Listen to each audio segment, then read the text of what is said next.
Hey everyone, in this video, I'll show you how to fix the TurboTax payment failed problem fast. If your payment isn't going through, it can be really frustrating, especially when you're trying to complete your filing.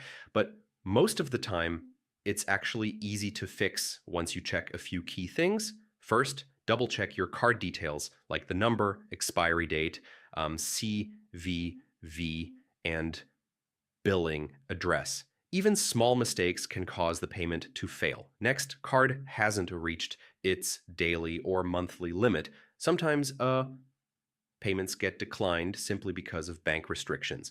If that doesn't work, try using a different payment method. Switching to another card or payment option often the issue immediately. Clear your browser cache or switch to a different browser. Stored cookies or outdated data can interfere with the payment process. And yeah, disable any VPN or browser extensions that might block the connection. Finally, or maintenance temporarily stops payments.